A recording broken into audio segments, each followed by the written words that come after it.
Move to up. brace, We have to keep time moving. to breathe, Understood. time to Watching say your flank. something worth Target saying. ahead. Team, It came converge on down my the way position. old Hostiles things and fall maps when they have HFY been nets. holding on for too Copy long that. Holding position. and finally decide they are done. One moment it stood. The next it was powder and smoke rolling across the ground like a living wave, swallowing everything at the edge of the garrison and moving inward. And the sound of it arrived a half-second late, the way sounds always do when something large enough dies. Commander Mara Voss did not flinch. She was already pressed against the broken foundation of what had once been the garrison command post, and she felt the shockwave move through the stone beneath her and through the soles of her boots and up through her legs and into her chest, where it sat like a fist. 40 meters away, through the smoke and the shifting orange light of another burning structure, she could hear the sound of the Drayan forward units moving. That low mechanical patience, that particular rhythm of things advancing, because they have already decided the outcome and are simply closing the distance between the decision and the fact. She did not move toward the sound. She had learned 11 days ago that moving toward that sound was how you spent soldiers you could not replace. She had 9 left.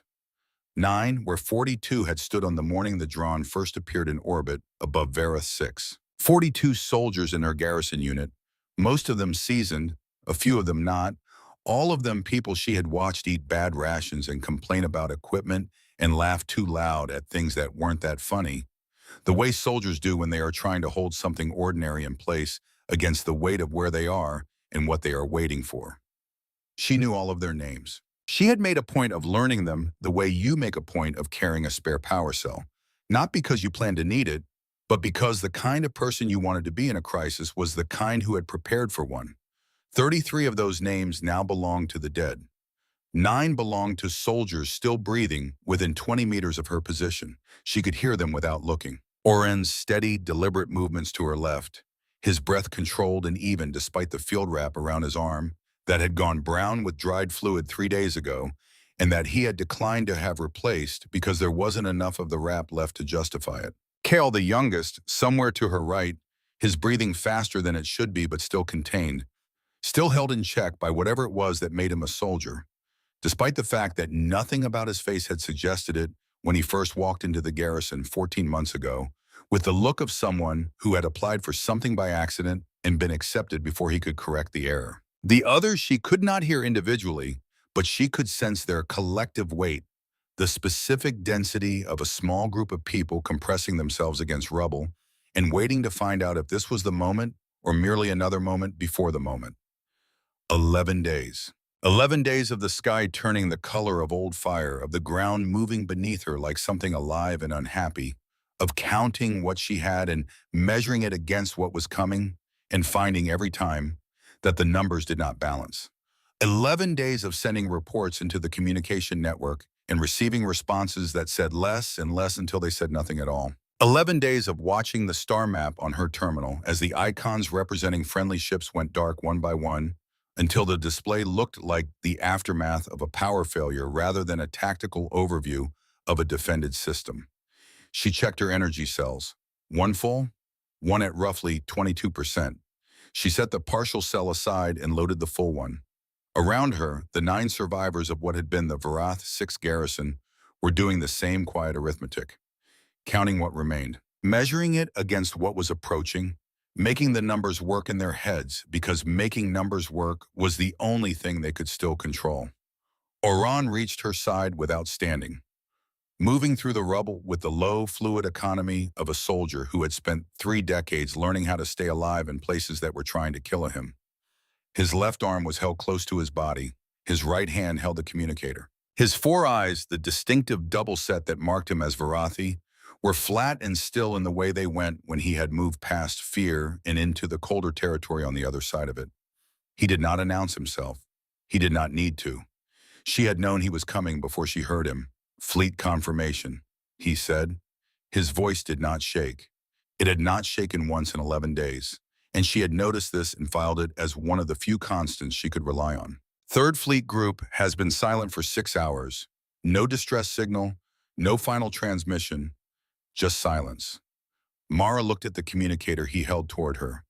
The star map showed the Varath 6 system in monochrome detail. The cluster of red markers, drawn fleet signatures, moved through the orbital grid with the slow patience of something that owned the space it occupied. There were no green markers left, not one. Civilian shelters, she said, still sealed, 7,000 inside. The deepest sections are reinforced well enough to survive continued bombardment. He paused, not because he was uncertain, but because what came next required a moment of its own. They will not survive what follows the bombardment. She knew what he meant. She had known it for days. When the drones stopped shelling, they would send ground forces into the ruins to finish the accounting. The drone did not leave survivors on colony worlds that had resisted. Verath 6 had resisted. Every soldier still breathing in these ruins had made that choice with full knowledge of what it would cost, because she had told them exactly what it would cost on the first morning, before any of them had fired a shot, because she believed that a soldier who understood the price was worth more than a soldier who was still waiting for the invoice. She thought about the 7,000 below the ground.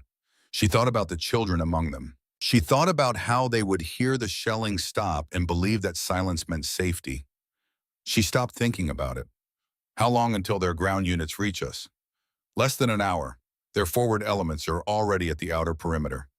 Oron looked toward the northern end of what had been the colony's main road. Through a break in the smoke, the advancing drain formation was visible. Wide, steady, unhurried. They have full orbital control. Their forward units have superior numbers and armor. They are not moving quickly because they do not need to. Mara pulled herself up just enough to confirm what he had described. She looked for 2 seconds, which was long enough to see everything she needed and short enough to avoid giving anyone at that distance a target worth shooting at. Then she lowered herself back against the foundation. 9 soldiers. We hold the shelter access points, she said. Everything we have, everything we can reach, positioned on the 3 reinforced hatches. No soldier moves from position without my order. It was not a plan in the way that plans are supposed to be, layered, contingent, built on assumptions that have been tested against reality and found to hold. It was a statement of what she intended to do with the time that remained, which was the only kind of plan that made sense when plans had run out. Oren nodded. He had served beside her for 9 years. He had expected nothing more and nothing less. What neither of them said, in the way that people who trust each other deeply do not need to say certain things aloud, was this. 8 days ago, Mara had received a response to the distress signal she had transmitted on day 3 of the siege. The response had come from Lion Mas, senior communications officer at the Ver Alliance Sector Command, relayed through what was left of the orbital relay network before that too had gone silent. It had been brief, formal, and final. It had said, in the precise administrative language of a body that had run out of resources and was in the process of deciding which losses to accept, that the signal had been received, that command was aware of the situation at Verath 6, and that reinforcement units were not available at this time. Hold position. Continue resistance where possible. Report status when able. She had read it 4 times. Then she had deleted it from her terminal. She had not told her soldiers. She had thought about it for most of one night while the bombardment continued and the ground shook and the fire on the eastern quarter painted the underside of the clouds orange. And she had decided that a soldier fighting because there was still something to protect would fight longer and harder than a soldier fighting in the knowledge that they had been calculated as acceptable loss by someone who would never set foot in these ruins. They deserved to fight for a reason rather than in the hollow knowledge that no one was coming. It was the hardest decision she had made in 11 days. She had made harder decisions than that before. Not many, but some. Oren knew. She had told him because she needed one person in these ruins to know, so that if something happened to her, someone would understand why she had made the choices she had made and would be able to account for them honestly. He had listened, and he had looked at her with those 4 eyes that had seen more combat than most people twice his age, and he had said nothing for a long moment. Then he had said, "You are carrying that alone." "Yes," she had said. "Good," he had said, which was the answer of a man who understood command. She had never been more grateful for him. Now crouched in the rubble of what her garrison had spent 11 days defending, she watched the smoke from the fallen eastern wall continue to drift southward on the morning air, and she did the final accounting in her head. 9 soldiers, 1 full energy cell apiece, most of them, and fragments of a second. The shelter access points were 400 meters south across broken ground. The Drayan forward units were less than a kilometer north and closing. She had done the math before. She had done it every morning and every evening, and several times in between, and it had never balanced. She had decided sometime around day 6 that the math was not the point. The math was what you consulted when you had options. When you had only one thing left to do, you did not need math. You just needed to still be capable of doing it. Mara. It was Kyle. The youngest soldier in what remained of her unit, barely past his first service year, a boy from the agricultural settlements in the southern quarter of the planet who had joined the garrison for reasons that had seemed important to him then and now probably felt very far away. He still flinched at sudden loud sounds when he thought no one was watching. She had watched him work through that flinch every day for 11 days, suppressing it, swallowing it, refusing to let it show on his face. She had found that quietly remarkable.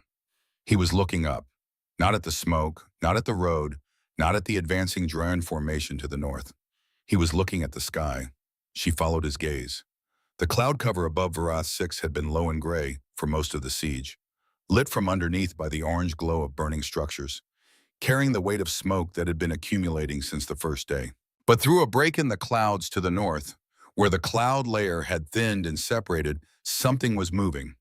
She saw it in the same moment Oren raised his optics. 3 vessels. Large, moving on a descent arc that was wrong. Not wrong the way a ship moving through standard approach protocols is sometimes imprecise. Wrong in the fundamental way, the way a thing is wrong when whoever designed it had entirely different priorities than any ship designer she had ever studied. The angle was too steep. The speed was too high. The configuration was not Drayan.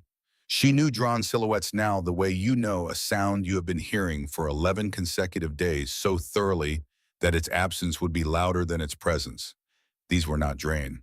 Unidentified vessels, Oren said, his voice dropping into the controlled flatness of a soldier processing a new threat. Configuration unknown. Trajectory, he paused. Trajectory is impact class. Weapons ready, Mara said. Around her, her 9 soldiers moved.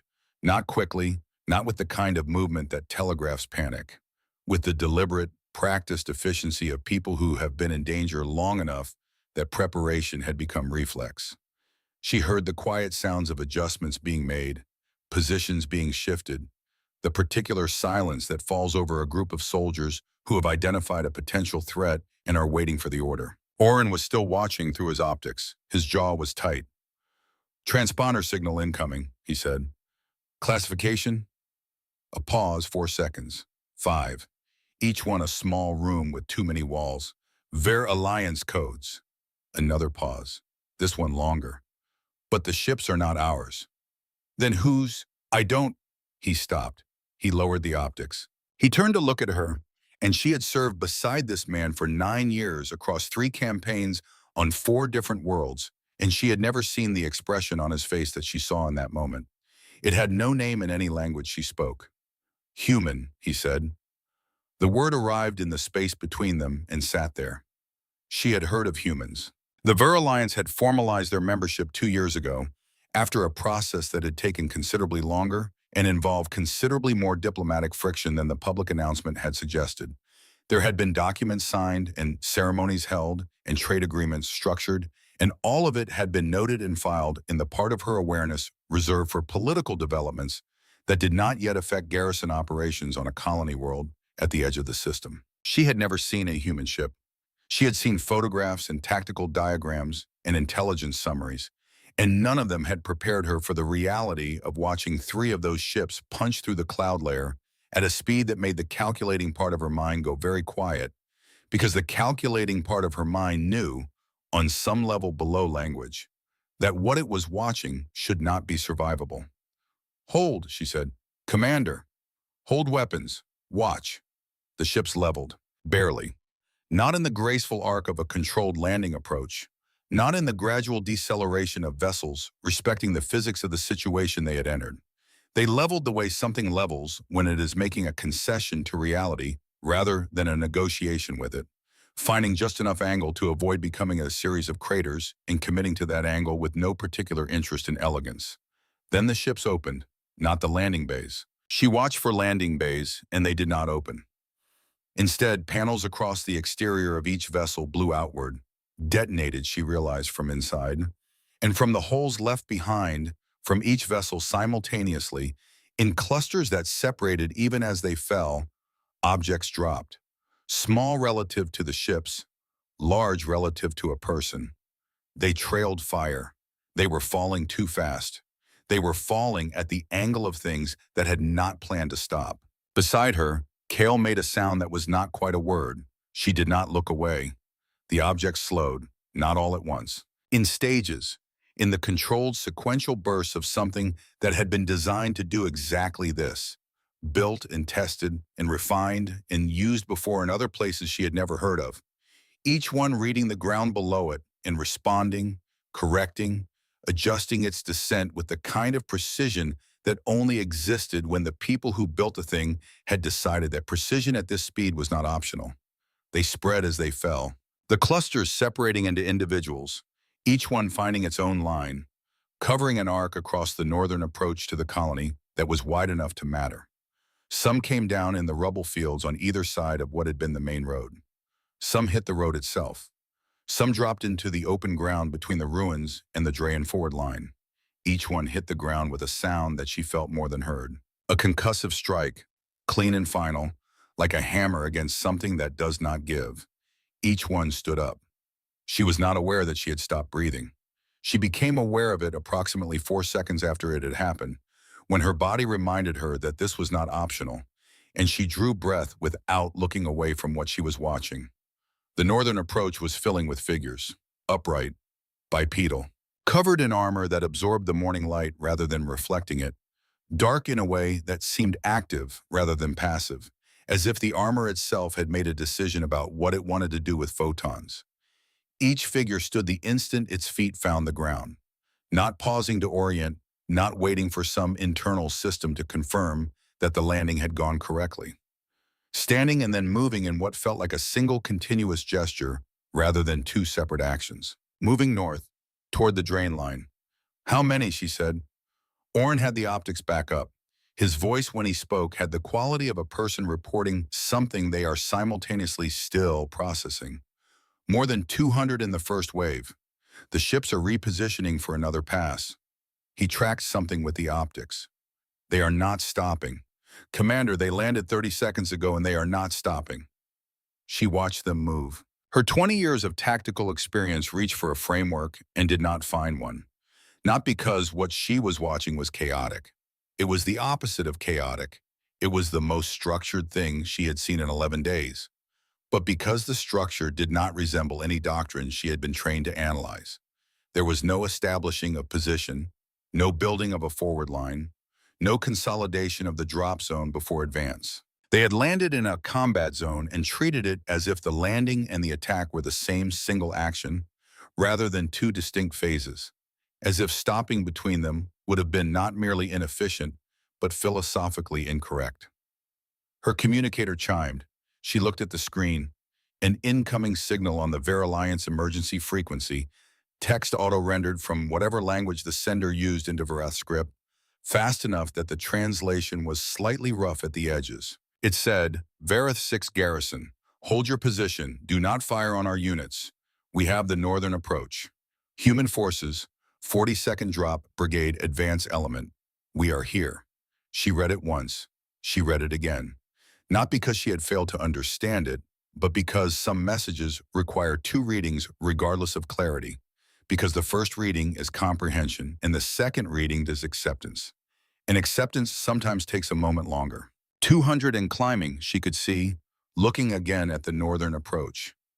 More pods still falling from the ships above, which had completed their repositioning and were coming around on another pass, steady and deliberate in their high orbit, like patient things that have work to do and intend to finish it. She looked at Kale, who was looking at her with the expression of someone who had been braced for one specific outcome for 11 days and was now being asked to entertain the possibility of a different one, which required a kind of internal recalculation that his face had not yet caught up with. She looked at Oron, who was watching the northern approach through the optics with the expression she recognized from 9 years of partnership, the expression of a professional paying very close attention to something that was doing its job better than he had expected. She looked at the 7 remaining soldiers of the Varath 6 garrison, who were watching her in the way that soldiers watch a commander when the situation has changed faster than doctrine covers, and they are waiting to find out what the new thing is.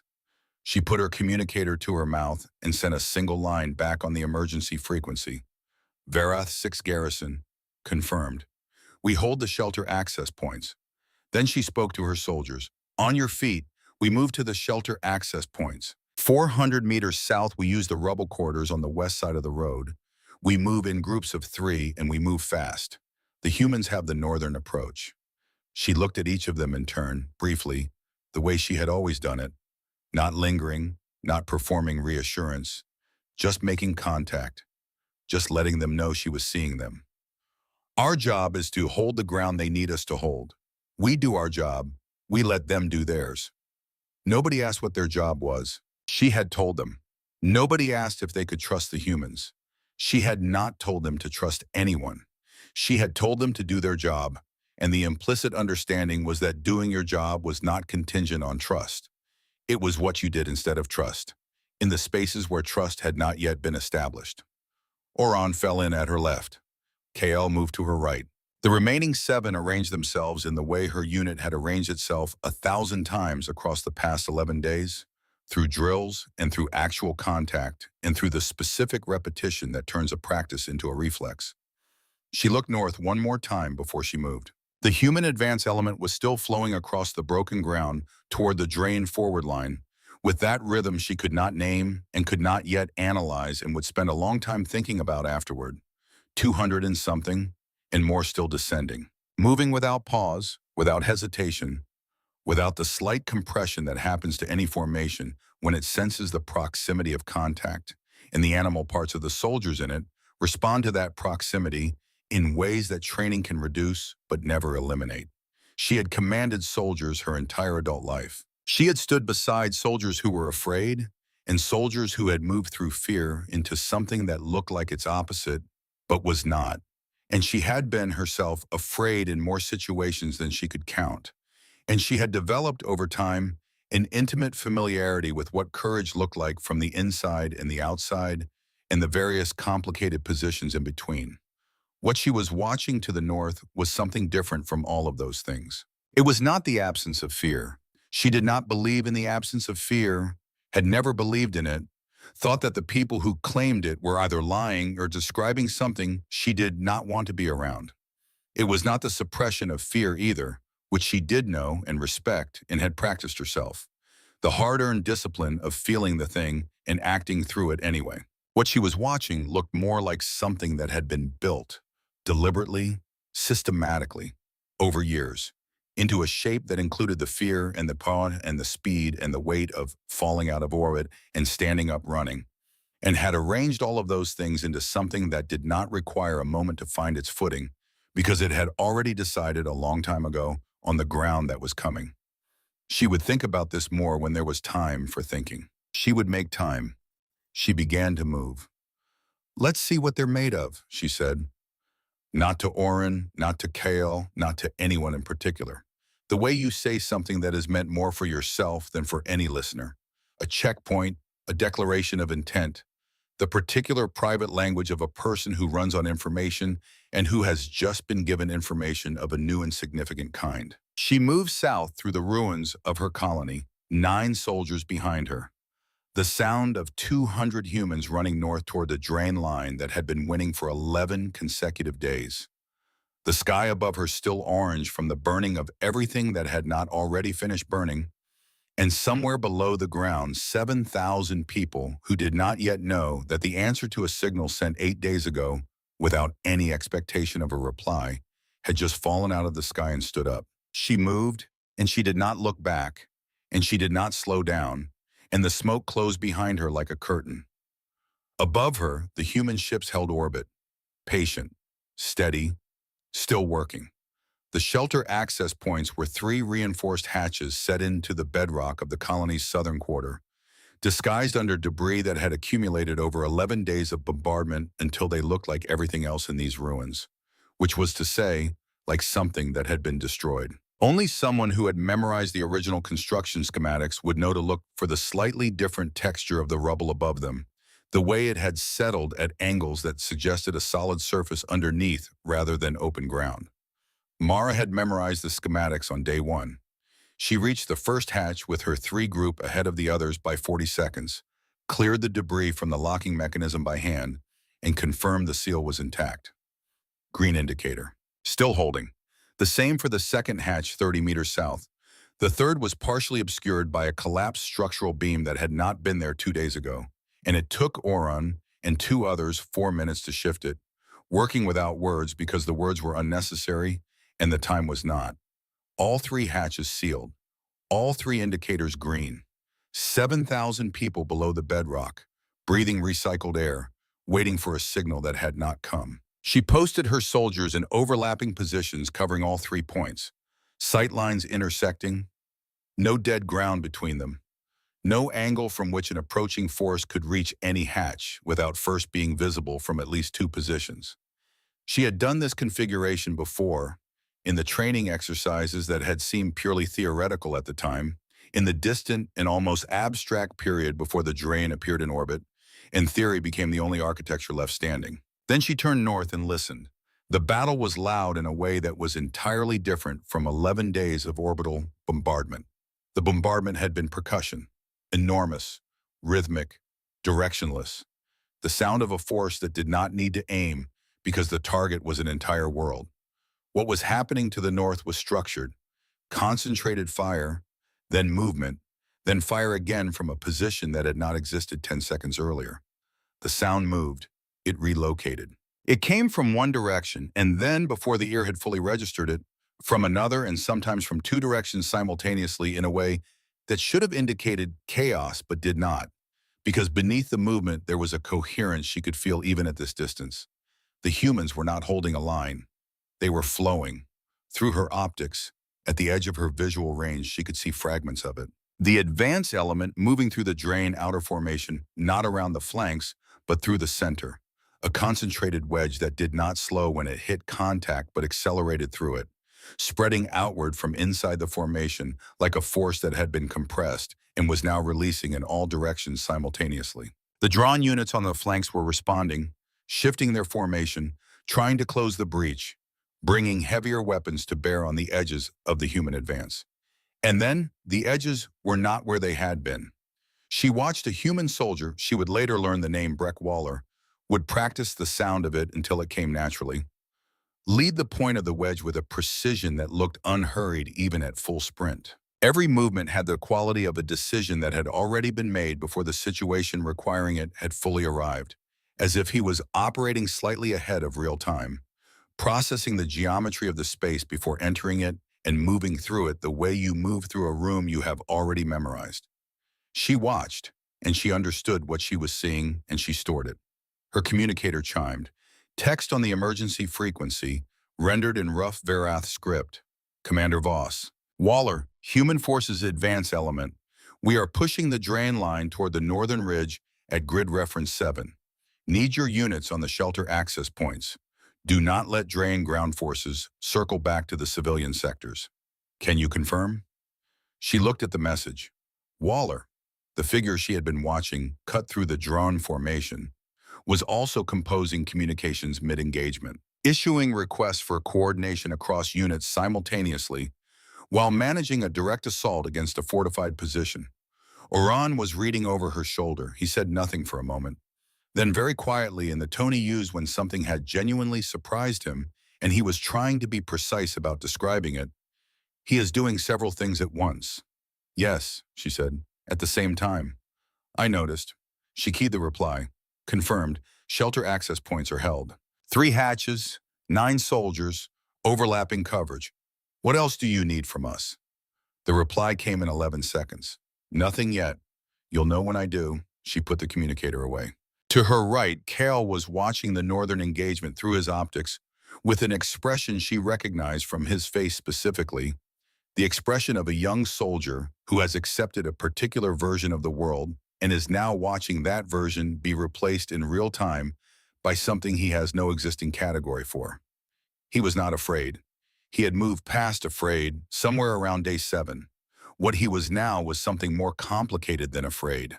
He was recalibrating. She understood it. She was doing the same thing with more practice at concealing it. Specialist Colt Harlan appeared at her left without sound. She had been a soldier for 20 years. She had worked with trackers, with scouts, with soldiers who had spent entire careers learning how to move through contested terrain without being detected. She was good herself, better than most, and she had trained the ability to perceive approach as seriously as she had trained anything else. She had not heard him coming. Not a footstep, not a displacement of loose rubble, not the brush of armor against a broken surface. He was simply not present, and then he was, crouched beside her with the economy of movement of someone who had made that transition 10,000 times and had stopped thinking about it. His armor was lighter than what she had seen on the main advance element, more equipment attached to the helmet, sensors she did not recognize extending from the chest plate, eyes behind the visor that moved in small, rapid, continuous sweeps as if they were running their own independent assessment of every variable in every direction simultaneously. "You're the garrison commander," he said. His translation device rendered the words in flat varath, grammatically correct and entirely without inflection. "Yes," she said. "Voss." "Harlan."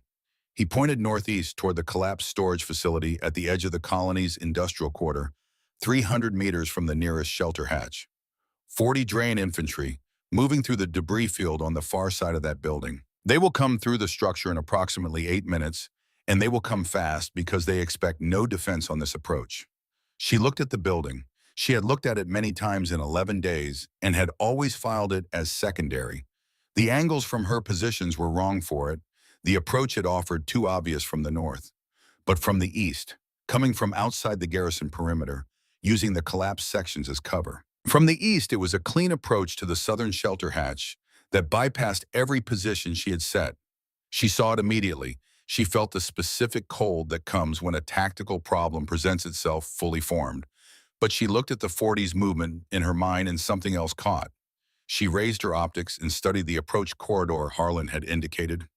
"What is their formation?" she asked. Harlan looked at her, a brief assessment. "Tight center. Perimeter elements close in. They're not spread for a firefight." She lowered the optics. The cold became something more precise. A unit in flanking attack spread wide, used the terrain, pushed out its edges to maximize threat coverage. What Harlan was describing was something different entirely. A formation built around a protected interior, around something at its center that was not a weapon but a cargo. An escort formation. Someone inside those shelters was not waiting to be saved. Someone inside those shelters was waiting to be collected. "They're not flanking us," she said quietly. Harlan looked at her. "They're running a pickup," she said. "Someone in the shelters made contact with the drain. Someone is waiting at that southern hatch to be brought out." She looked at the hatch indicator. Green, still sealed. "We hold that hatch not just to protect the civilians. We hold it to prevent whoever is waiting from reaching them." Harlan was quiet for 1 second. The quality of his silence was the quality of a person who has just received information that completes a picture they had been looking at from the wrong angle. "That explains the approach timing," he said. "They waited until the main engagement pulled north before moving. They didn't want to be seen by their own command." "How confident are you on the 8 minutes?" she asked. 8 is an estimate. 6 is possible." He looked at her with the eyes of someone who had operated under pressure long enough that fast decisions had stopped feeling fast and simply felt like thinking. "If you can shift 2 of your soldiers to the south corner of that building, inside covering the eastern breach, and if you can hold for 10 minutes, Waller will have the eastern flank cleared, and I can loop back to reinforce you. Can you hold 10 minutes with 2 soldiers in position?" She looked at the building. She looked at her 9 soldiers and the 3 hatches she needed to hold simultaneously. She did the arithmetic. It was tight. It was workable. "Can you guarantee the 10 minutes?" she asked. He thought about it. 1 full second of genuine consideration, which she noted because a person who did not take the question seriously would have answered before the question finished. The kind of person who says yes to everything as a reflex was worth exactly nothing in a crisis, because you cannot build a plan on a number you cannot trust. No, he said, but Waller has not failed to clear a flank in the 4 years I have worked with him. She nodded once. I'll shift too. He was gone before she finished the sentence. Not quickly, not dramatically. Simply gone, back over the low wall to the east, disappearing into the debris field with the same absence of sound with which he had arrived. She stood at the wall for a moment and looked at the space where he had been. Then she turned and spoke to her soldiers. She shifted Oren and Kael to the south corner of the collapsed storage building, briefed them in 30 seconds, entry point, field of fire, expected timing, what to do if the timing was wrong, and watched them move into position. Oren moved the way he always moved, deliberate, controlled, a soldier who had survived long enough to know that urgency and speed were not the same thing. Kael moved faster, slightly too fast, the way young soldiers move when they have been given a specific task and are using the task to manage everything else that is happening inside them. She let him be fast. Fast was fine. Fast was workable. She would not slow him down in order to make him look more experienced. She went back to her position, and then she waited. 6 minutes later, the 40 Drain infantry came through the collapsed structure exactly where Harlan had said they would. They came fast and spread wide initially, but as they passed through the breach, their formation tightened, the outer elements pulling inward in the protective configuration she had read from Harlan's description. The lead elements were already past the building's eastern wall before they saw the 2 Varath soldiers waiting in the south corner, completely still, completely ready, having been there for 6 minutes. They were not in a flanking spread. They were not in an assault line. They were built around a center, protecting something, and when the perimeter encountered resistance, it took them a critical half-second longer than a pure assault force would have taken to reorganize from protection into attack. That half-second was enough. The action lasted less than 2 minutes. When it was over, Kael had a minor wound on his upper arm from a fragment, not a clean hit, a piece of debris displaced by weapons fire, and the southern hatch was secure. He was looking at the wound with the expression of a person who has just discovered that being wounded is different from everything they had imagined about being wounded, which is to say it is smaller and stranger and more specific than the abstract version. Report, she said. I'm fine, he said. Report, she said again, because fine was not a report. Minor wound, upper left arm, no loss of function. He looked up from it. Southern hatch is secure. Good, she said. And then, because he deserved it, and because there would be fewer moments like this one than she could afford to leave unacknowledged, you held your position. He looked at her. He did not say anything. He did not need to. She sent a short confirmation to Waller's channel. The reply came back in 9 seconds. Good. Hold it, almost through the ridge. The siege platform at the northern ridge had been a Drain asset for 3 days before the humans arrived. A tracked unit, Class 4, dug in behind the rock shelf that ran along the colony's northern edge. 2 primary guns, reinforced plating, positioned with the patience of something that intended to be there for a long time and had structured itself accordingly. It had been shelling the garrison's northern positions since day 8, which was why the garrison's northern positions no longer existed in any meaningful sense. When the human advance pushed the Drain ground units back toward the ridge, the siege platform opened fire directly into the engagement zone. She saw it happen through her optics. The human advance, which had not slowed once since making contact with the drawn forward line, suddenly went to ground, spread thin, pinned. The entire northern push compressing itself flat against whatever cover existed as the siege platform's guns walked fire through the area with the calm, systematic patience of a weapon that does not need to hurry because it has enough ammunition and enough time, and the things it is shooting at cannot reach it. Waller's voice on the shared channel was level, clipped. The voice of a person managing several difficult things simultaneously and choosing, deliberately, to sound like none of them are difficult. Siege platform at the ridge, tracked, Class 4, 2 main guns, dug in behind the rock shelf. Direct approach is closed. I need options. Cross.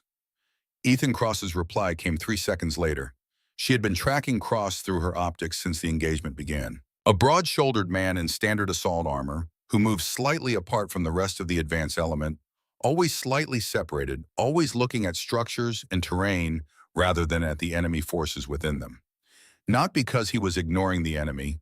She had watched him engage twice with the kind of efficiency that suggested his mind could run multiple processes simultaneously, but because his primary analysis was the physical world rather than the people in it. He saw buildings the way other soldiers saw formations. He read ground the way other soldiers read faces. "I see it," Cross said on the channel. "The rock shelf is sitting on a secondary fault line from the orbital bombardment. There are stress fractures running beneath the platform's western track. A shaped charge against the base of the shelf will bring the entire face down on top of it." A pause. 12 minutes to reach the position, 3 minutes to place the charge. "I need the advance element to maintain pressure on the ridgeline. If the drawn units pull back from the rock face before I'm in position, I lose my approach cover." Waller did not hesitate. "Do it." Then on the channel, something she had not expected. "Voss," Waller's voice directed at her specifically, "I'm assigning you tactical command of the southern sector. Your judgment on the shelter approaches. My people in that zone follow your lead. Confirm." She looked at the communicator. Oran was watching her, a man she had never met, who had been on the ground for less than 30 minutes, who was simultaneously managing a direct assault, coordinating a demolition run, and maintaining pressure on an entrenched position. That man had just assessed the southern sector and found her the right person to hold it. Not out of courtesy, not out of diplomatic gesture. Out of pure tactical calculation, delivered in the same clipped voice he used for everything else. Because to him, it was simply the most efficient allocation of the resources available. She understood in that moment something about how these people thought. Command was not a possession to be protected. It was a tool to be placed where it would do the most work. "Confirmed," she said. She put the communicator down. She did not explain what had just happened, because Oren had heard it and understood it exactly as well as she did. She simply turned back to the coverage positions and did the job. Mara watched Cross move. He went east along the base of a collapsed structure, keeping the rubble between himself and the ridge. He was not running in a straight line. He was running the way someone runs when they understand that geometry is the difference between reaching a position and not reaching it. Always behind something, always at angles that put solid matter between himself and anything that could see him. It was efficient in the way that only becomes visible once you understood what he was avoiding and how precisely he was avoiding it. Sergeant Sloan Mercer fell into step 40 meters behind him. Cross's voice on the channel without breaking stride. "Mercer, I don't need an escort." "I know," she said, and kept going. She was the unit's medic. Mara had understood this without being told. It was in the way Mercer moved, slightly reactive rather than initiating, scanning constantly for the moment after the action rather than the action itself. She had already stopped twice during the engagement to treat wounded Varath soldiers, pulling them behind cover in the middle of the ongoing fire, working with a focused calm that Mara had found almost disorienting to watch. Not because it was unusual for a medic to be calm, because the quality of the calm was specific. It was not the calm of someone who had suppressed their response to what was happening around them. It was the calm of someone who had already decided a long time ago that this was the work, and the work required a steady hand, and therefore she had a steady hand. End of consideration. Private Tanner Vale appeared from the south without announcement. He had not said a single word on the communications channel during the entire engagement. Not once. Mara had been aware of him throughout. He had the quality of a soldier who registered as a kind of tactical pressure, always present where the line needed someone without anyone having directed him there, materializing at the correct position through some combination of experience and instinct that produced the same result as being told what to do but did not require being told. He crouched beside Mercer at the edge of the collapsed structure and checked his equipment and looked up at the ridge above where Cross was working, and that was all. 3 people at the base of a ridge shelf, one of them placing a charge that would bring several hundred tons of rock down 2 meters from where he was standing, one of them covering his approach without being asked, one of them covering her without a word exchanged. She watched them through the optics and felt something move through her that she made a note to describe accurately when she had the time. On the shared channel, Waller continued to manage the engagement, holding the main advance element in place against the siege platform's fire, rotating positions to prevent the drain from establishing stable targeting solutions, coordinating with the flanking units that were keeping pressure on the ridgeline to maintain Cross's approach cover. He did this in the voice of someone running a training exercise, not because the situation was safe, but because the voice was a tool, and the tool worked best when it stayed calibrated regardless of the material it was being applied to. She listened to that voice and thought about what it cost to build it, what you gave up, or built up, or burned slowly down inside yourself over years of practice until the voice became reflex rather than performance. 12 minutes after Cross had begun moving, he reached the base of the ridge shelf. She could see him through the optics, pressing flat against the rock, unpacking equipment from a side carrier with hands that moved with the automatic precision of someone who had performed this sequence so many times that conscious thought was no longer in the chain of command. The siege platform was 30 meters above him and slightly north. It fired twice while he worked. Each time, the ground shook. Each time, she watched his hands continue moving without interruption. Mercer was 10 meters back, watching the eastern approaches. Vale was behind Mercer, watching the south. Nobody spoke. Nobody checked on anyone else's progress. The trust between them was not the trust of people who knew each other's histories or had shared meals or had said the kinds of things that people say when they are trying to build trust. It was the trust of people who had seen each other work, and the seeing had been sufficient. Then, on the channel, charges placed, moving to safe distance. Cross came back the way he had come, fast and low and at angles. Mercer moved with him. Vale moved with them. The three of them opening ground from the ridge in a controlled sprint that was fast without being panicked, covering distance without sacrificing the angles that kept the ridge's sightlines from finding them. Waller's voice. Cross, ready? Ready. All units, pull back 30 meters, now. She told her soldiers to brace. She pressed herself against the foundation of the hatch position and looked north through the optics and waited. The detonation was quieter than she expected.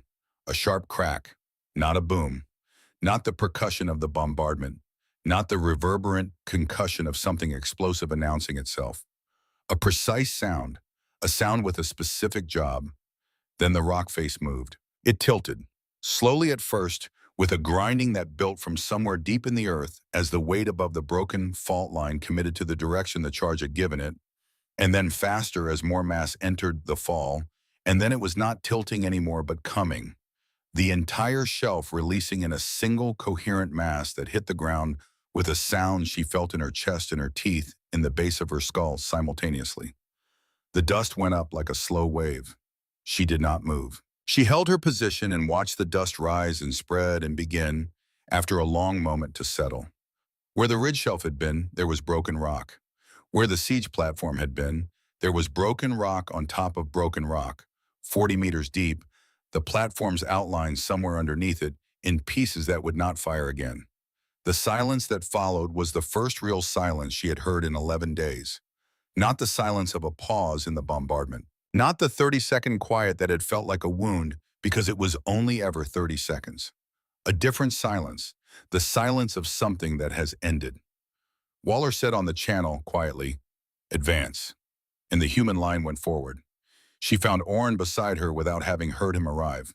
He was watching the northern engagement through his optics, his four eyes moving in the slight, independent way they moved when he was processing multiple fields of vision simultaneously, which was one of the few biological advantages of his species in combat situations, and one he used without ever drawing attention to it.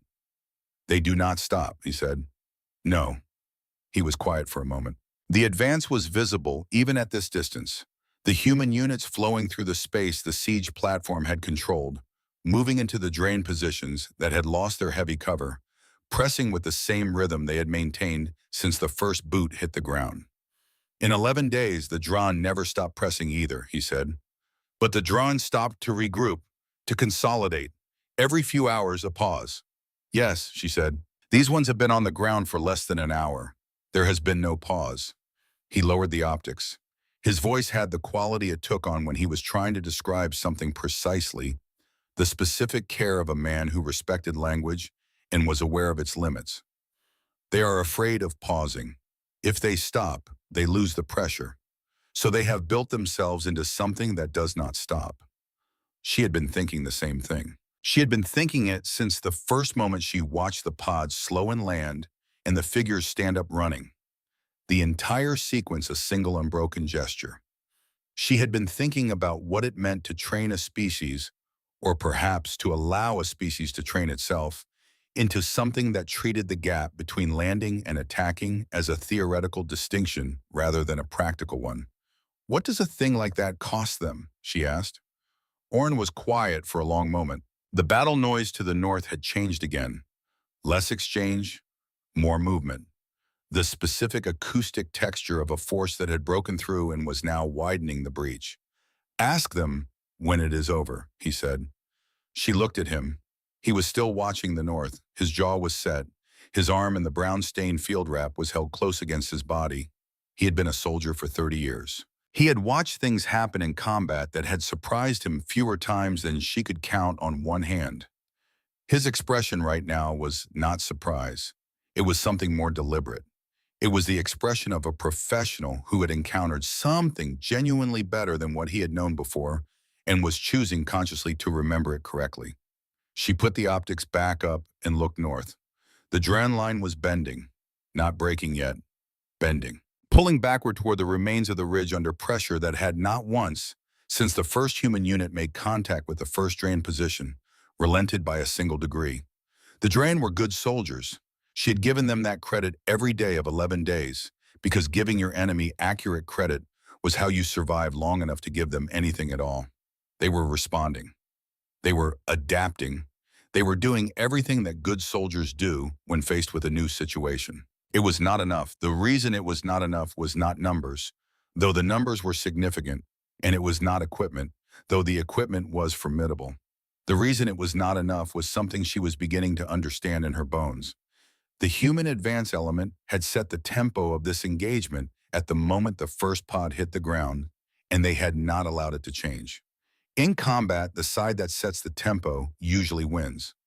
She had known this for 20 years. She had never seen it executed at this speed, at this scale, from a standing start in a drop zone that was actively hostile before the landing was complete. She lowered the optics. She looked at the shelter hatches. Green, green, green. She looked at her 9 soldiers positioned and holding, watching the north, watching the east, watching the angles she had assigned them to watch. She looked at the communicator in her hand and the short message from Waller, almost through the ridge, and thought about the fact that he had said almost rather than nearly or soon, which told her something about how he thought about distance and time and the relationship between them. She breathed. It was a full breath, the kind you take when, for the first time in a long time, you have a reason to believe that the next breath will also be available. She did not allow herself more than that. The axis points were still exposed. The battle was not over. The accounting was not finished. But she breathed, and she let the breath be what it was. Orrin put his hand on her shoulder, briefly.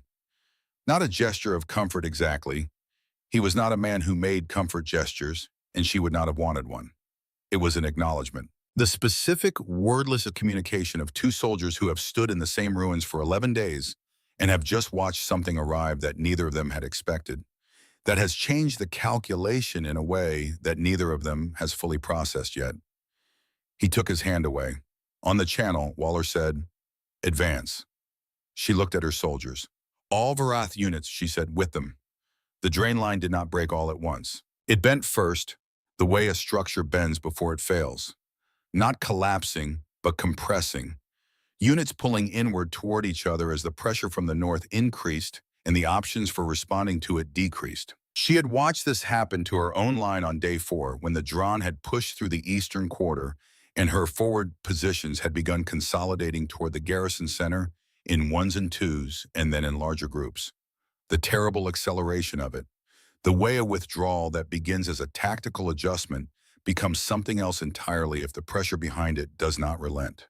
The pressure behind the Dran did not relent. She moved north with her 9 soldiers through the ruins of her colony, using the rubble corridors on the western side of the main road because the main road was no longer a road in any meaningful sense, was now a feature of the landscape rather than a route through it, interrupted by craters and collapsed structures and the accumulated debris of 11 days of bombardment that had reorganized the colony's geography according to principles other than the ones its architects had intended. She moved with purpose, not recklessly, with the particular focus of a soldier who has learned to read ruined terrain and has internalized that reading to the point where the navigation happens slightly below conscious thought, freeing the upper layers of awareness for the things that required them. To the north, the battle noise was changing. Less exchange, less of the concentrated fire and repositioning that had characterized the engagement since the first human unit made contact. More movement, more pursuit, the specific acoustic shift that happens when a defensive force stops defending and starts running. When the organized resistance of a formation becomes the individual urgency of soldiers trying to find a direction that is not toward the thing pressing them. The Draen were running. Not all of them. Not yet. The professional core of any force is the last to break. And the Draen had a professional core.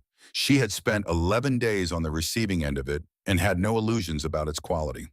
But the outer formations, the units that had been on the flanks and in the secondary positions, the soldiers who had lost their command structure in the first 10 minutes of the engagement to a targeting priority she was only beginning to understand, those were running. And where the outer formations ran, the center would eventually follow. She had seen it happen to her own people. She had sworn, standing in the rubble on day one, that she would not watch it happen again. She had not imagined that the next time she watched a line break, it would be the enemy's.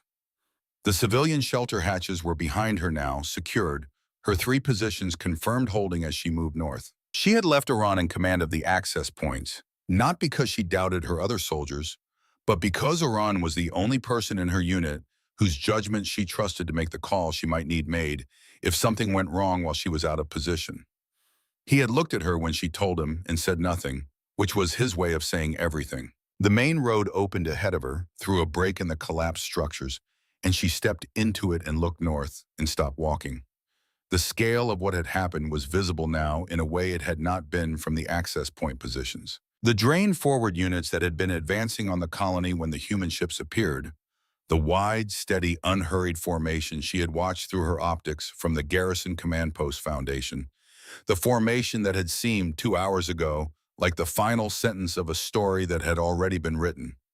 Those units were gone from their positions. The ground they had occupied was occupied now by human soldiers in dark armor, standing and moving through the space with a particular quality of people who have taken something and are now in the process of understanding what they have taken.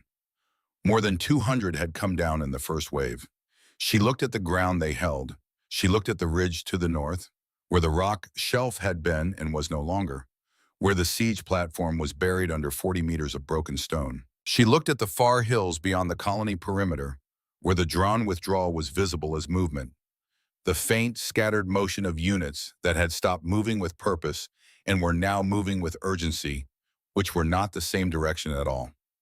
She breathed the air and it tasted of smoke and broken stone and the particular chemical signature of weapons that had been fired continuously for 2 hours. She had spent 11 days breathing air that smelled like defeat accumulating. This air smelled like something else. She did not have a word for it. She made a note to find one. Captain Breckwaller was standing at the edge of the road where the northern perimeter of the colony met the open ground beyond it.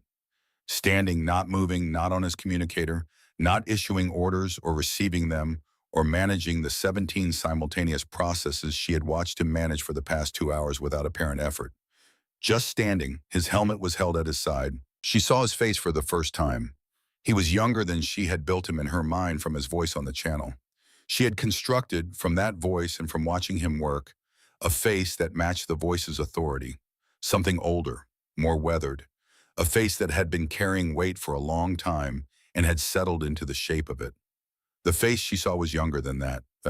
It had the quality of a face that had spent a long time being tired and had arrived at a kind of equanimity about the tiredness, had decided that the tiredness was not a problem to be solved, but a condition to be inhabited, and had made its peace with that on terms that were apparently sustainable.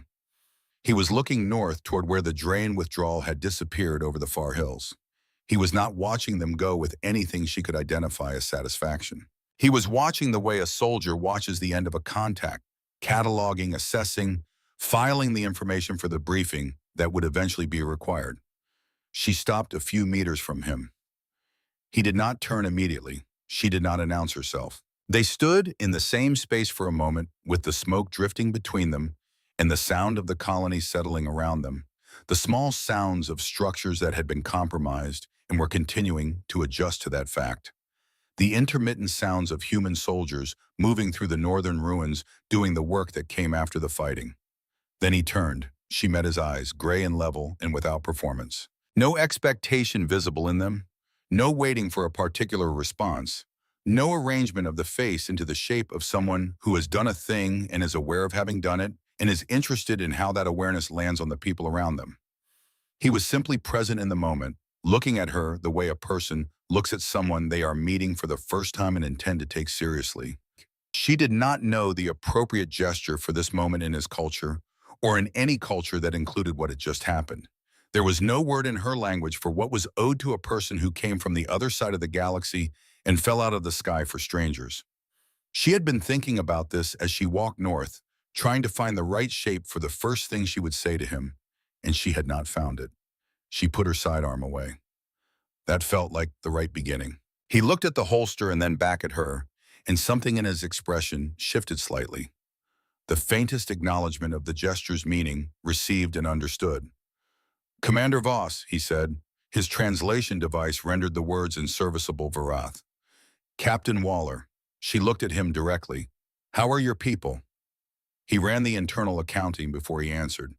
She could see him doing it, the names and the numbers and the conditions attached to each. "3 wounded," he said, "none critical. Cross has a broken clavicle. He's walking." A brief pause. "We lost no one." She absorbed this. 3 wounded from what she had watched unfold over the past 2 hours. She had no framework for what that ratio meant in human terms. She filed the question. "Your people held this sector well," Waller said. "The southern hatch, 40 drain and escort formation. That was a problem if they'd gotten through." "They didn't," she said. "No," he said. "They didn't." A silence settled between them that was not uncomfortable. The kind of silence that exists between people who have just been through something together without being in the same place, who have been connected by a communication channel and a shared objective, and are now in the same physical space for the first time, taking the measure of each other in person. She had a question that had been building since the first pod hit the ground. She had been holding it in the place where she held things that required the right moment. "Your orders," she said. "They brought you here?" He was quiet, not the quiet of someone choosing a diplomatic answer, the quiet of someone who has been carrying a specific piece of information and is deciding whether the moment has arrived to set it down. "No," he said, one word. She waited. "Our orders assigned us to Sector 9, a Dran supply interdiction operation. We were 3 days into transit when our signals officer picked up your distress transmission." He looked at her steadily. "The one your command sent on day 3, the one the Alliance received and did not act on." The cold moved through her carefully.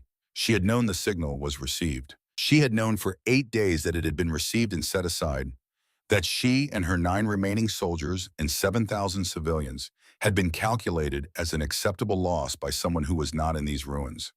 She had known this and had lived with knowing it and had made her decisions based on it, had built the last 8 days of command on the foundation of that knowledge and had not cracked because she would not allow herself to crack. What she had not known was that someone else had heard it. "You were in Sector 9, she said. "Yes." 3 days away. "Yes." She looked at him. "That was not your assignment." "No." He said it without apology and without defiance, simply as a man states a thing that is true and is prepared to stand in front of whatever the truth requires. "It was not." "There will be consequences for that," she said. He looked toward the shelter hatches, which were not visible from this position, but whose location he knew. And the expression on his face was the expression of a man who has already done the arithmetic and is comfortable with the sum. "There always are," he said. He turned back to her. "Was it worth it?" She understood what he was asking. Not validation, something more precise. whether his estimate of the value of what was below those hatches matched the reality she had been living in, whether the calculation he had made on day 8, 3 days away in transit, had been accurate. She thought about the 7,000. She thought about the children. She thought about the signal she had sent on day 3 into a network that turned out to have exactly 2 listeners, one of whom had decided the math did not justify the cost, and one of whom had been 3 days away and had made a different calculation entirely.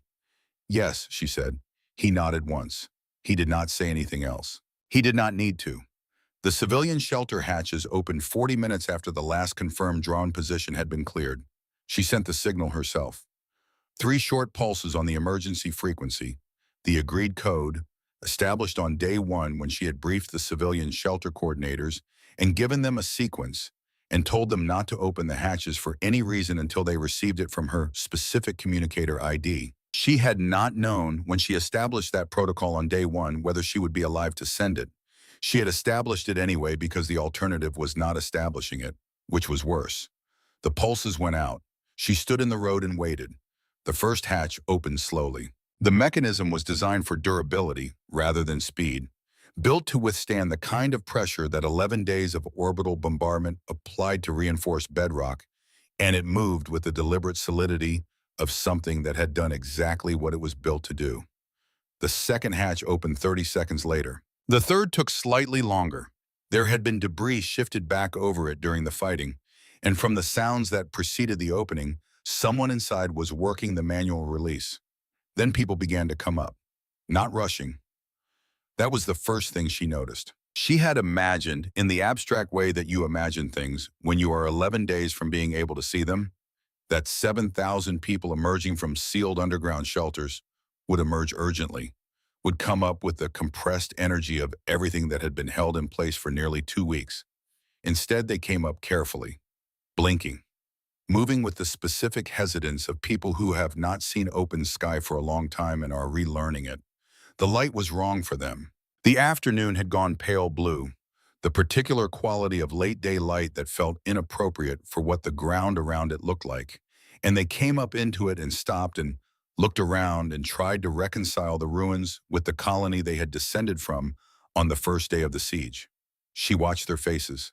She had commanded this garrison for 3 years. She knew faces in the crowd: the shelter coordinator, an older woman named Sev, who had run the underground logistics with an efficiency that had kept 7,000 people adequately supplied for 11 days. A school teacher from the Eastern Quarter, whose name she could not currently retrieve, but whose face she recognized. 2 children, a boy and a girl, who had been running in the colony square on the morning the Draen first appeared in orbit, and whose faces she had filed away on that morning for a reason she had not examined closely until now. The children came up and stopped at the edge of the hatch and looked at the ruins with the particular expression of children who are trying to understand something that adults have not yet explained to them. The boy looked north first, toward where the sounds of the fighting had been. The girl looked south toward the shelters, as if trying to find the path back to something familiar. Then the girl saw Sloan Mercer. Mercer was 20 meters away, sitting on a broken section of wall, tending to Ethan Cross's shoulder with the calm, focused attention she applied to everything. Cross was sitting straight, not leaning, because leaning would have put pressure on the broken clavicle in the wrong direction, and he was watching a point in the middle distance with the expression of a man who is managing pain by directing his attention elsewhere. Mercer's hands moved in the steady, practiced way of a person who has done this work so many times that the hands know what to do independent of conscious instruction. She was talking to Cross in a low voice. Not medical procedure, not instructions, just words. The kind of quiet words that give a person something to track that is not the pain. The girl walked toward her, not running, walking with the careful intention of a child who has decided to do something and is fully committed to it. She reached the edge of the cleared ground near the wall and stopped 2 meters from Mercer, who had not yet looked up. Then Mercer looked up. She saw the child and she went still for a moment, not in surprise, but in the specific stillness of a person who has been operating in high-intensity conditions for hours and has just been confronted with something that belongs to an entirely different register of experience and requires a different kind of presence. The shift happened in the space of a breath. The medic's focused efficiency softened into something quieter, more open. The girl reached out and touched the shoulder of Mercer's armor, the dark plate surface, the material that absorbed light rather than reflecting it.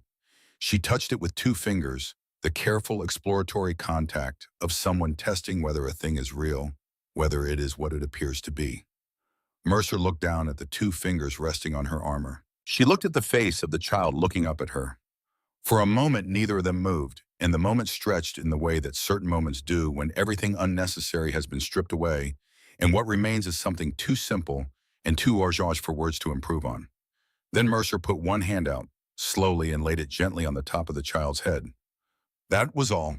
She held it there for 3 seconds, then returned to her work. The girl stood for another moment, then turned and went back toward the hatch, back toward the mall, back toward the adults who were still emerging into the light. She did not look back. She had gotten what she came for, whatever that was, and it had been enough. Cross had watched the entire exchange. The expression on his face had changed from pain management to something unguarded and quiet. The expression of a man who has spent a long time in places where the primary textures of experience are effort and cost and damage, and has just been touched by something from a different set of textures and is sitting with the touching rather than doing anything about it.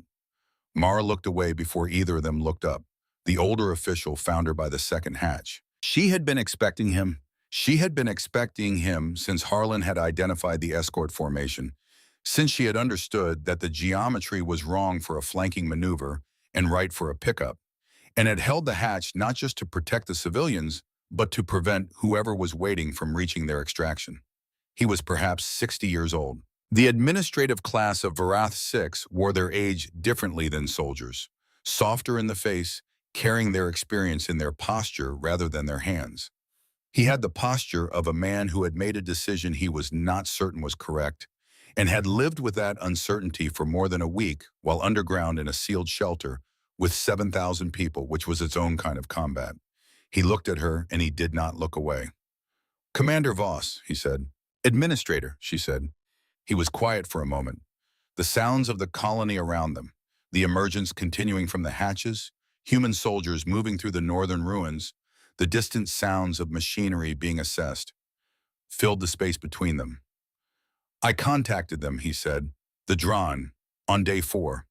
I used the secondary relay before it was destroyed."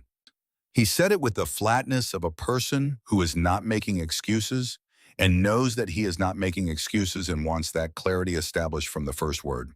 "I told them I would provide the location of the fleet patrol routes and the shelter coordinates, in exchange for a guarantee that the civilian population would be evacuated rather than eliminated when the colony fell." She listened. "They agreed," he said. "I believe them." A pause that carried a great deal of weight. "I was wrong to believe them." She looked at him. His face had the quality of a face that has rehearsed this moment many times in the dark, has tried different versions of it against different imagined responses, and has arrived at the version that is simply accurate, without mitigation, without softening, because the mitigation was not the point. The accuracy was. "You thought you were saving them," she said. "Yes." He looked at the people emerging from the hatches, the children, the families, the 7,000 who had come up into the pale afternoon light and were standing in the ruins of their colony, alive. "I thought if someone didn't act, if someone didn't do something they weren't supposed to do, there would be nothing left to argue about afterward." He stopped. "I thought the math only went one way." She was quiet for a long moment. She thought about the signal she had sent on day 3 and the response that told her reinforcements were not available and that she had deleted and not shared with her soldiers.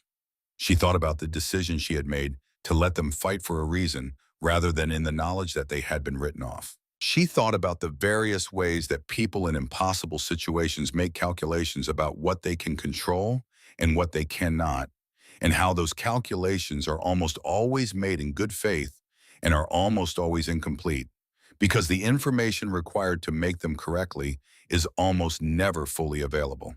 She thought about 3 human ships punching through cloud cover at a speed that should have been unsurvivable. She thought about a man named Breck Waller standing at the edge of the northern road, saying there always are when she told him there would be consequences. 2 people had done something they were not supposed to do in order to save the same 7,000. One of those people had handed critical information to the enemy. One of those people had crossed the galaxy against orders. The difference was not intention. Both had acted from the same place. The difference was what each had understood the situation to require. "You tried to save them," she said. "So did we." She held his gaze steadily. "The difference is we didn't stop." She held his gaze for another moment. Then she stepped past him. Not forgiveness, not condemnation. Something that existed between those things in the territory where the war had been too large and too long and too costly for any single calculation to have been adequate to it. The only response that served the living was to keep moving toward the things that still needed doing. She heard him behind her, not following, simply standing in the space she had left, and she did not turn back. The sun was lower now. The sky above Varath 6 had moved through its progression from the orange of burning to the pale blue of midday to the deeper, cooler blue of late afternoon. And the smoke from the ruins was thinning in places where the fires had exhausted their fuel. And in the gaps where the smoke had cleared, she could see the actual color of the sky. A blue-gray she had seen every day of the 3 years she had been stationed here, and which she had not expected 2 hours ago to see again. She walked north through the ruins. She passed Ethan Cross sitting on the wall with his shoulder strapped and his arm in a temporary immobilization wrap, watching the sky with the expression of a man allowing himself a specific and finite number of seconds to simply exist before the next thing required him. She passed Colt Harlan moving through the northern debris field with a scanning unit, cataloging something methodically. Structural assessment, she thought, or signal analysis.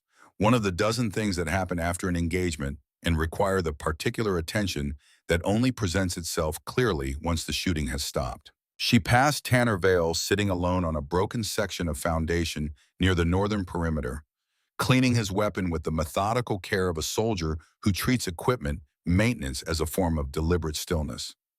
He did not look up when she passed. She did not expect him to. She had the clear impression that Vale communicated primarily through positioning, through being where he was and doing what he was doing, trusting that the meaning was legible without needing to be spoken aloud. She found Waller where she had left him. He had moved slightly, was now sitting on a low section of collapsed wall rather than standing, helmet resting beside him, looking at the transponder display on a small unit in his hand. He looked up when she approached and set the unit down. She sat on the wall at a distance that felt appropriate, not beside him exactly, not separate from him exactly, the specific spatial negotiation of two people who have been in high-intensity communication for hours and are now in the same physical space for the first time, calibrating. They were quiet for a moment. Below them and to the south, the sounds of emergence were continuing. 7,000 people relearning the surface, finding their bearings in a colony that no longer had the shape they had memorized. "Your people," she said. Not a question, a beginning. "They're good," he said. "The best I've worked with." He said it without qualification, with the directness of someone who has reached a conclusion after careful evaluation and sees no reason to moderate it into something more humble than it is. Cross is going to be difficult about the shoulder for a few weeks. Mercer will tell him to manage it. He will, when she's watching. Mara thought of the child's fingers on Mercer's armor, of Mercer's hand on the child's head. "She went with him," Mara said, "to the ridge, without being asked." "She always does," Waller said. "She's been doing it since Callaway Station, 18 months ago. Cross tells her not to. She agrees that he's right and goes anyway. We stopped having the conversation about 6 months in." He paused. Vale was right behind her. "He was right behind everyone," Mara said. Waller almost smiled. It didn't quite complete itself, but it came close enough to be visible. "He's like that. Harlan says Vale has a gift for being where the line needs weight. I've stopped trying to explain it tactically. Some soldiers just know where to stand." She looked out at the ruins. The colony she had defended for 11 days, which no longer looked the way it had on the morning this had all begun, which would never look that way again. The structures that had been destroyed would not be rebuilt the same. The roads that had been disrupted would find new routes. The geography of this place had been permanently revised. She thought about what it would take to rebuild. She thought about what it would take to hold while the rebuilding happened, which was a different kind of problem than the one she had just solved and would require different tools. Your unit, she said, the 42nd. What happens to them now, after what you did, coming here instead of Sector 9? Waller was quiet for a moment, not evasive, genuinely considering how to answer accurately. We'll be recalled, he said. There will be a review. Command will want an account of the decision and the reasoning and the outcome. He looked at the human ships, still in orbit above them, steady in their holding pattern. The outcome will matter. It usually does. And if it doesn't go well for you, then it doesn't, he said simply. We knew that when we changed course, all of us. I didn't make the call in isolation. My whole unit was on that ship. They understood what it meant, and they agreed. He looked at her. A soldier who won't do the right thing because of what it might cost them isn't actually doing the right thing. They're doing the safe thing. Those are different. She considered this. She thought about the signal she had deleted, about the 8 days of letting her soldiers believe there was still a chance of rescue rather than telling them the truth. There were people who would argue that had been the safe thing, the practical thing, the thing that kept 9 soldiers functional long enough to hold 3 hatches through the most important hour of the past 11 days. She had never decided whether it was right. She had decided it was necessary, which was different, and she had lived with the difference. There's something I want you to understand, she said. Before you go, before the review, before any of it, she looked at him directly.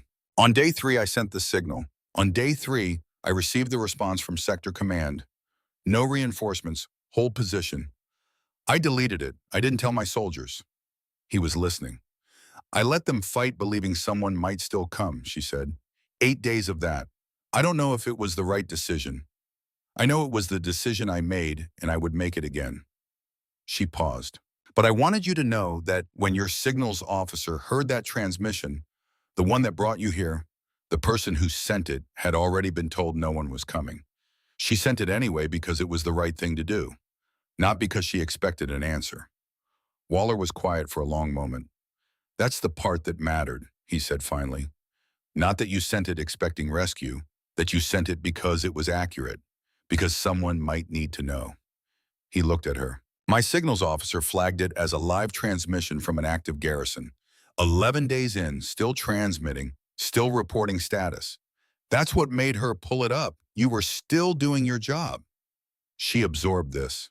Still doing your job, not hoping, not waiting, just continuing to report accurately into a network that might or might not be listening. Because accurate reporting was what a garrison commander did, and she was still a garrison commander, and therefore she continued. That was what had been heard. The sun was reaching the horizon now. The smoke had thinned enough in the western quarter that the sunset was visible, a strip of deep orange and red along the edge of the sky, the actual sky, the sky she had not seen clearly for 11 days. It was, she thought briefly, a poor choice of color for a sunset given everything that the same color had represented for the past 11 days. And then she thought that the sky was not making choices, that the light was what the light was, and that the same color meaning different things on different days was not a paradox, but simply the nature of a world that continued to exist regardless of what happened inside it.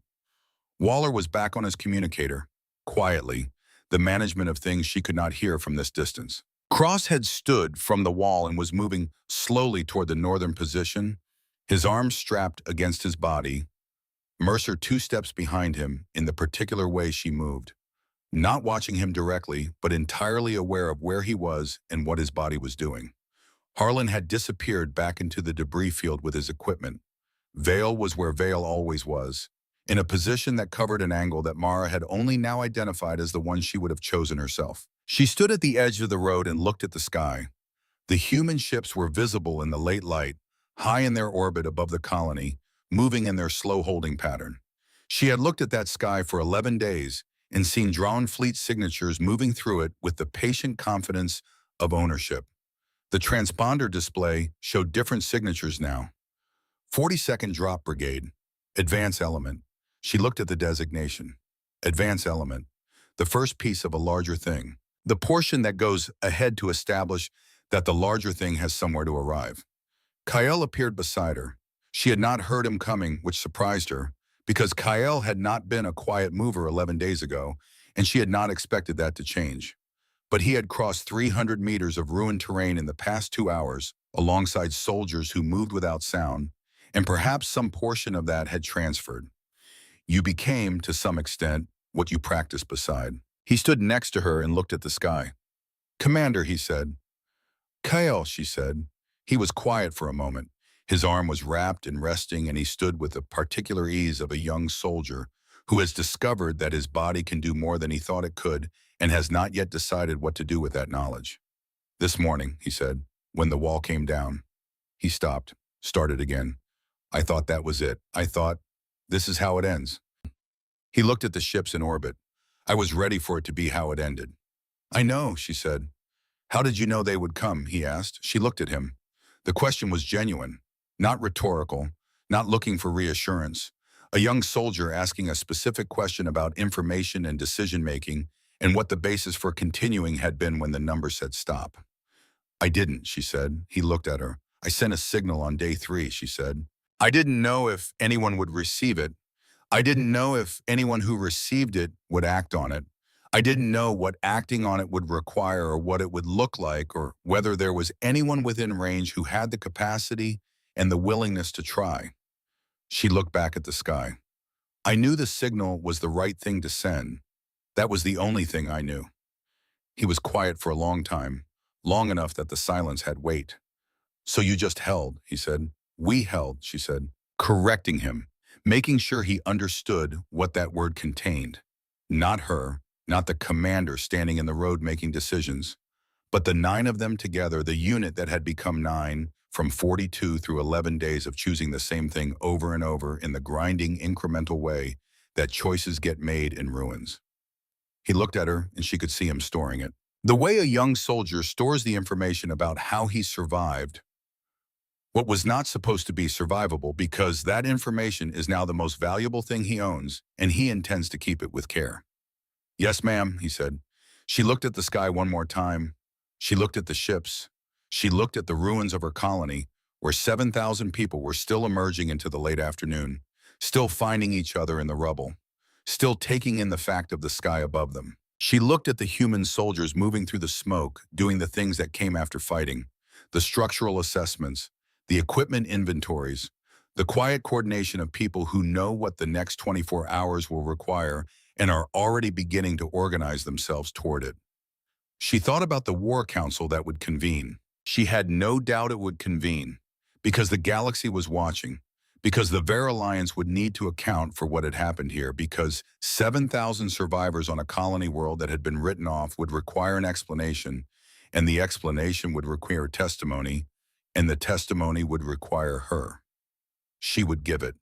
Every minute, every decision, the signal she sent, the response she received and deleted. The 8 days of holding the line on information so that 9 soldiers would fight for something rather than in the knowledge of nothing. The moment the Eastern Wall came down, and she counted 9 instead of 42 and gave the only order that remained, she would tell them what it looked like when 200 soldiers fell from orbit and stood up running and did not stop.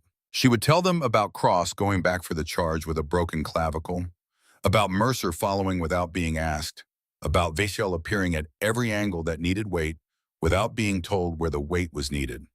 She would tell them about Waller's voice on the channel, the voice of someone using calm as a tool rather than performing it, and what it meant that the voice had never changed regardless of what the channel was carrying. She would tell them what humans were when the door was closing, and she would tell them what a signals officer on a ship 3 days away had done with an 11-day-old transmission that most people would have flagged as historical record and moved past. She would tell them that the 42nd Drop Brigade had arrived without orders, without authorization, knowing full well the cost of the decision, and had arrived anyway because a captain had looked at the numbers and found that the numbers he was being asked to accept were wrong.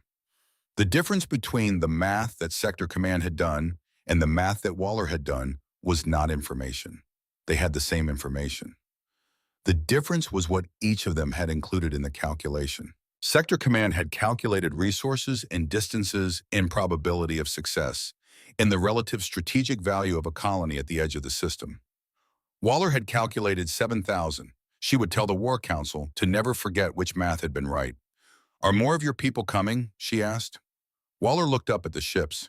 Something moved across his face, not quite a smile, but in the vicinity of one. The expression of a person who knows the answer to a question and finds the answer, in some way he would not necessarily put into words. Satisfying. They already are, he said. She looked at the sky. She stood in the ruins of her colony with 9 soldiers instead of 42. The smell of 11 days of burning was still thick in the air. Below the hatches, the last of the 7,000 were finishing their emergence, stepping into the pale blue of an afternoon they had not been certain they would see, squinting at the light, reaching for the people beside them.